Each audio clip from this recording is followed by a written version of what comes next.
Praise the Lord. നിങ്ങളെ എല്ലാവരെയും blessed മോർണിംഗിലേക്ക് യേശു ക്രിസ്തുവിൻ്റെ നാമത്തിൽ സ്വാഗതം ചെയ്യുന്നു.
പ്രിയരെ, അനുഗ്രഹിക്കപ്പെട്ട ഒരു പ്രഭാതം കൂടെ നമ്മുടെ ജീവിതത്തിൽ അനുവദിച്ചു തന്ന വലിയവനായ ദൈവത്തെ നമുക്ക് ഒരുമിച്ച് ചേർന്ന് നന്ദി പറയാം. എത്ര പറയും, ഞാൻ നിന്നതല്ല, എൻ്റെ ദൈവം നിർത്തിയതാണ്.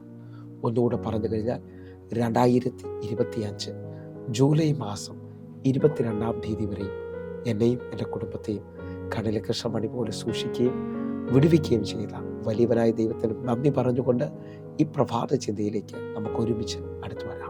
നമ്മുടെ ഹൃദയത്തിലെ ആഗ്രഹത്തെ സാധിപ്പിക്കുന്ന ദൈവം.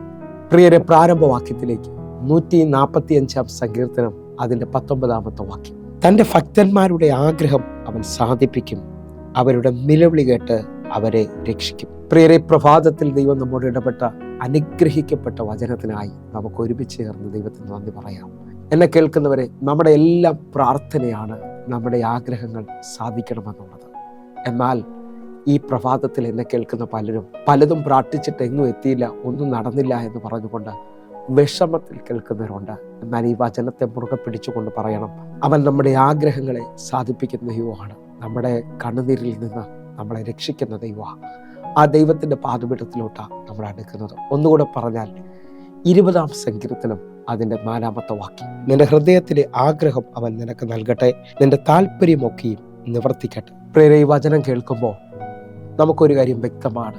നമ്മുടെ ദൈവം നമ്മോട് പറയാണ്, നമ്മുടെ ഹൃദയത്തിലെ ആഗ്രഹത്തെ അവൻ സാധിപ്പിക്കും, നമ്മുടെ താല്പര്യങ്ങളെ നിവർത്തീകരിക്കുന്ന ഒരു ദൈവമുണ്ട്. ദൈവിക മാർഗത്തിൽ ദൈവവചനത്തിനകത്ത് ജീവിക്കുന്ന ഒരാൾ പോലും നിരാശപ്പെടേണ്ടി വരത്തില്ലെന്ന് യോഹന്നാന്റെ സുവിശേഷം 15-ാം അധ്യായം 7-ാമത്തെ വാക്യം വായിച്ചാൽ നമുക്ക് മനസ്സിലാകും. യോഹന്നാന്റെ സുവിശേഷം 15-ാം അധ്യായം 7-ാമത്തെ വാക്യം. നിങ്ങൾ എന്നിലും എൻ്റെ വചനം നിങ്ങളിലും വസിച്ചാൽ നിങ്ങൾ ഇച്ഛിക്കുന്നത് എന്തെങ്കിലും അപേക്ഷിപ്പിൻ, അത് നിങ്ങൾക്ക് കിട്ടും. ഈ വചനം വായിച്ചു കേൾക്കുമ്പോൾ നമുക്കൊരു കാര്യം മനസ്സിലാകും, നമ്മുടെ ആഗ്രഹങ്ങൾ ദൈവം സാധിപ്പിക്കുന്നത് വചനത്തിനകത്ത് നിൽക്കുമ്പോഴാണ്. ഒന്നുകൂടെ പറഞ്ഞാൽ, സങ്കീർത്തനക്കാരൻ പറയുന്നത്, അവൻ്റെ വചനത്തെ രാവും പകലും ധ്യാനിക്കുന്ന മനുഷ്യൻ ഭാഗ്യവാൻ. അവൻ ആറ്റരുകത്ത് നട്ടിരിക്കുന്നതും തക്ക കാലത്ത് ഫലം കായ്ക്കുന്നതും ഇല വാടാത്ത വൃക്ഷം പോലെ ഇരിക്കും, അവൻ ചെയ്യുന്നതൊക്കെയും സാധിക്കും. നിങ്ങൾ വിശ്വസിക്കുന്നവരാണെങ്കിൽ ദൈവത്തിൻ്റെ വചനത്തിനകത്ത് നിലനിൽക്കുക. നിങ്ങളുടെ ആഗ്രഹങ്ങളെ ദൈവം സാധിപ്പിക്കും.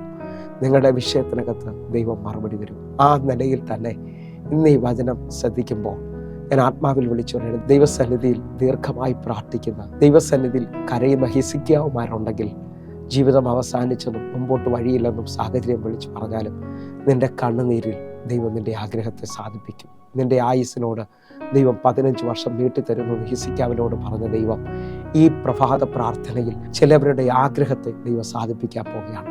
ചിലവരുടെ പ്രാർത്ഥനയ്ക്ക് ദൈവം മറുപടി തരാൻ പോവുകയാണ്. ഒന്നുകൂടെ നിങ്ങൾ നോക്കിയേ, 34-ാം സങ്കീർത്തനം അതിൻ്റെ 10-ാമത്തെ വാക്യം പറയുന്നു, ബാലസിംഹങ്ങളും ഇരകിട്ടാതെ വിശന്നിരിക്കും, യഹോവയെ അന്വേഷിക്കുന്നവർക്കോ ഒരു നന്മയ്ക്കും കുറവില്ല.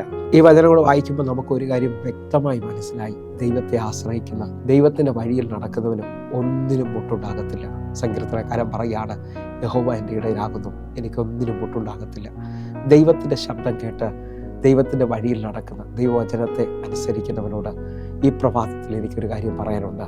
ദൈവം നിന്റെ ആഗ്രഹത്തെ സാധിപ്പിക്കും. നിന്റെ ഹൃദയത്തിലെ ആഗ്രഹം അവൻ നിനക്ക് നൽകും.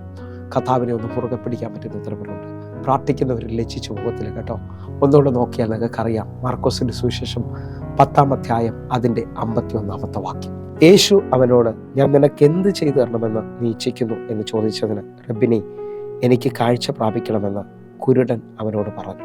ഈ വചന പശ്ചാത്തലം നമുക്കെല്ലാവർക്കും സുപരിചിതമാണ്. തിമായിയുടെ മകനായ ബർത്തിമായെക്കുറിച്ചാണ്. അവൻ വഴിയരികിൽ കുരുടനായി നാളുകളായി യാചിച്ചുകൊണ്ടിരിക്കുകയാണ്. എന്നാൽ അവൻ യേശു പോകുന്നു എന്ന് കേട്ടിട്ട് കരുണ തോന്നണമെന്ന് അവൻ നിലവിളിച്ചു. വലിയ പ്രതികൂലമായി കണ്ടു. പക്ഷെ അവൻ്റെ നിലവിളി നിർത്തിയില്ല. അവൻ വീണ്ടും നിലവിളിച്ചു. ഉച്ചത്തിൽ നിലവിളിച്ചതാണ് വിശ്വാസത്തോടെ. എന്നെ കേൾക്കുന്നവരെ, യേശു അവിടെ നിന്നു. ഈ പ്രഭാതത്തിൽ കരയുന്ന, പ്രാർത്ഥിക്കുന്ന, ദൈവവചനത്തിൽ ഉറച്ചു നിൽക്കുന്ന നിനക്ക് വേണ്ടി എൻ്റെ കർത്താവ് നിൽക്കാൻ പോവുകയാണ്.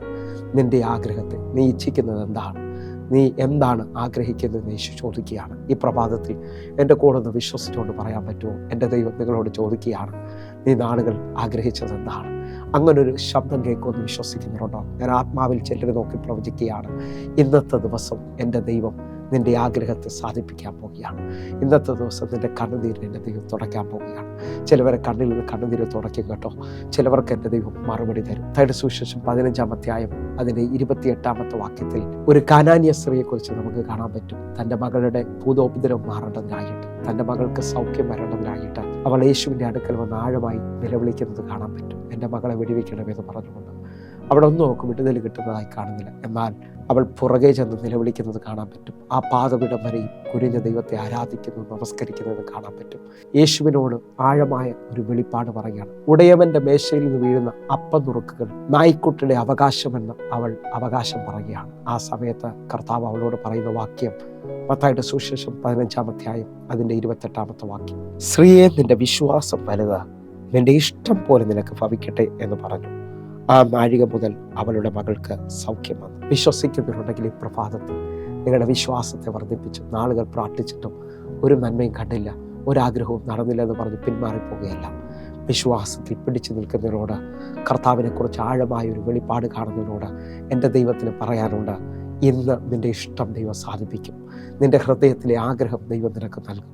അങ്ങനെ വിശ്വസിക്കുന്നവർ എൻ്റെ കൂടെ ചേർന്നുകൊണ്ട് കർത്താവിനെ ഒന്ന് മുറുകെ പിടിച്ച്, ഈ ദിവസം ഒരു അത്ഭുതത്തിൻ്റെ ദിവസമാണ്. നമുക്കൊരുമിച്ചൊന്ന് കണ്ണുകൾ അടയ്ക്കാം. ഞങ്ങളെ സ്നേഹിക്കുന്ന ഞങ്ങളുടെ നല്ല ദൈവമേ, നാളുകൾ പ്രാർത്ഥിച്ച, നാളുകൾ കരഞ്ഞ ചിലവർക്ക് ഇന്ന് അങ്ങ് വലുതായി അവരുടെ ആഗ്രഹത്തെ സാധിപ്പിക്കാൻ പോവുകയാണ്.